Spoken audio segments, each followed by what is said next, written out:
We're back on the site of the Black Locust treatments that we did a couple months ago, back when it was still in dormant season.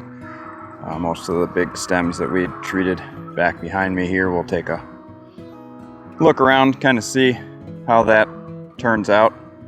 Dormant season basal bark treatments with some aminopyrrolid and basal bark oil. We'll be able to see kind of how the non-targets are able to withstand those dormant season treatments.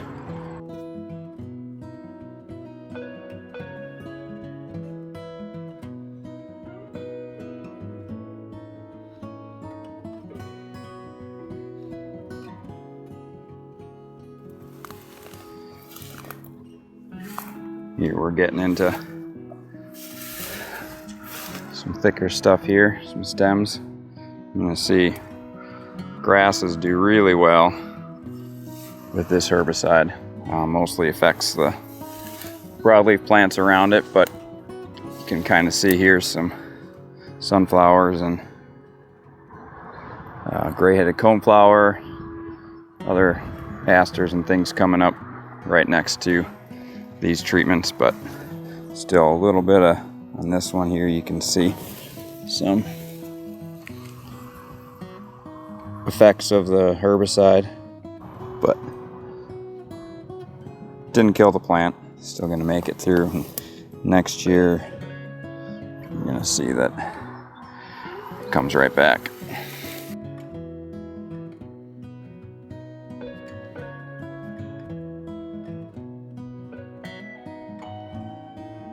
State threatened species, pale purple coneflower, within 3 feet of 4 different stems, and survived just fine. Down here you can see all the stems we treated. We got some Queen Anne's lace, unfortunately, and reed canary grass coming into this spot, so we're going to have to address those issues in time. But for now, the Black Locust in here is no longer taking over, which is the goal.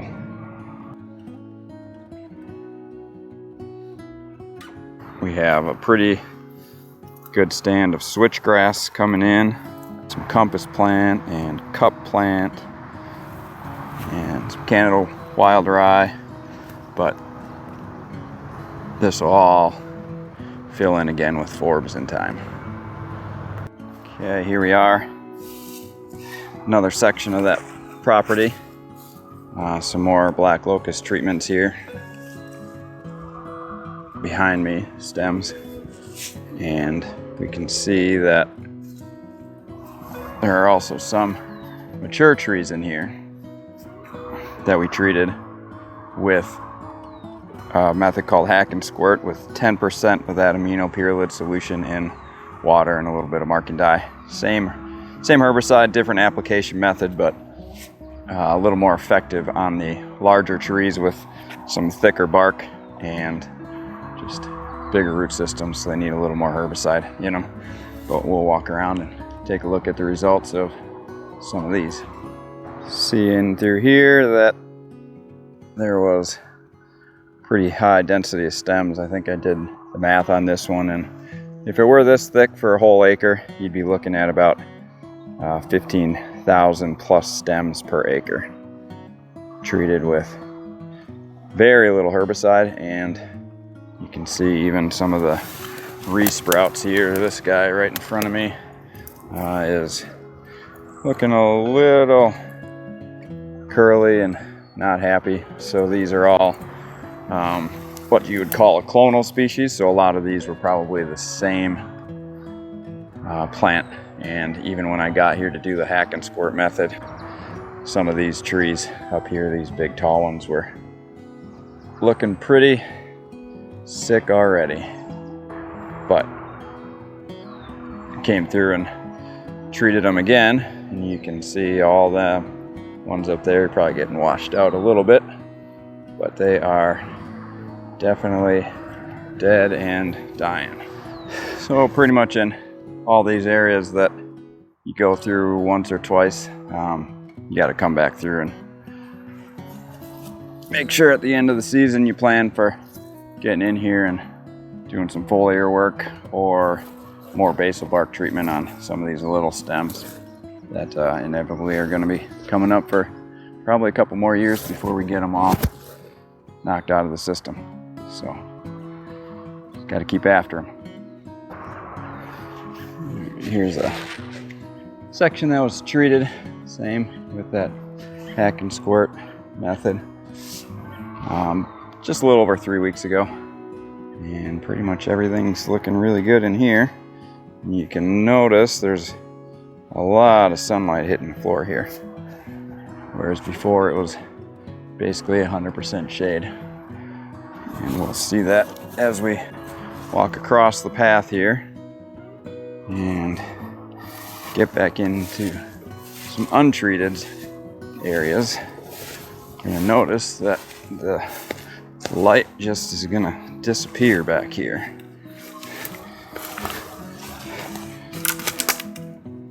Now we're underneath a bunch of trees that are green, and all the goldenrod and everything underneath here is real leggy and darker. So this is the section we're going to be working in here now. Just treating all these today. Hack and squirt method uses a small bottle of herbicide and a hatchet. And there's, on a tree like this, about 4 to 5 inches, probably 2 hacks and 1 milliliter of herbicide into each hack, and that's enough to kill this tree. And I can demonstrate that quick for you from a distance, and then we'll bring you in a little bit closer and show you how this works. So, good working height. A little bit above waist is kind of where I like to hatch. And kind of gets it above some of this understory stuff, and just limits the amount of fatigue that you experience when you're out here doing this kind of stuff, because we might treat another 1,000 to 1,500 stems this afternoon. So the more you can do to maximize your efficiency out in the field, the better you're going to feel and the more efficient and effective you're going to be out here doing this. So like I said, 1 hack and a squirt inside. The hatchet draws or allows it to be like a little chute that goes down in. So a hack and a squirt, and that's a dead tree.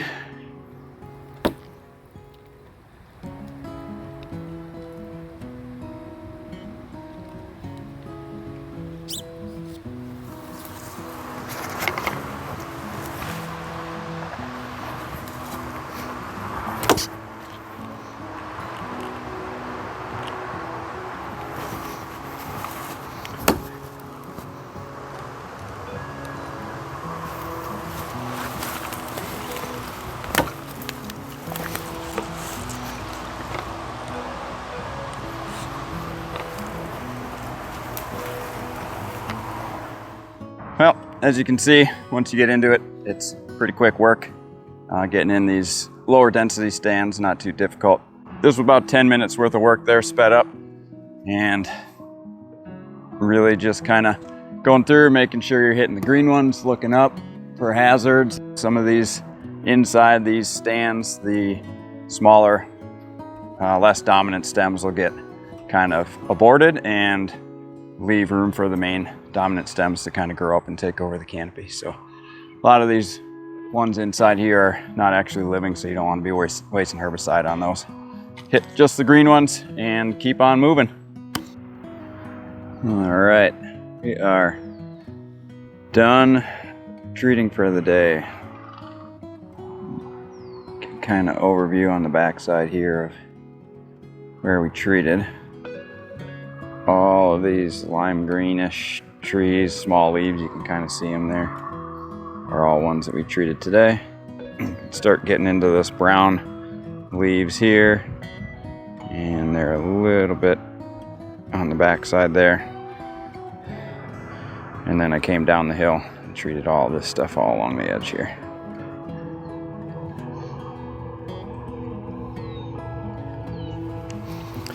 All right, that's gonna do it for today. We saw kind of the results of the stem treatments that we did earlier this year, and about 3 weeks after Hack-and-Squirt treatment, what we did here behind me, you can see some still, and then some of the green stuff even to your left back there is stuff we did today. So all that's gonna be brown in another 3 or 4 weeks. Probably come back out one more time in September, late September, do one more Hack-and-Squirt round on any of the trees still standing green. Anything that you miss, you just gotta kind of get back in there and hit them before it gets too late in the year. And then one fall foliar application for any of the small sprouts that are coming up green this year, new sprouts. So that pretty much take care of them for a good while. And then it's just on to monitoring and hitting sprouts every year, making sure they don't come back. So that's gonna be it for now, and the mosquitoes are coming out. So thanks for watching. We'll catch you on the next one.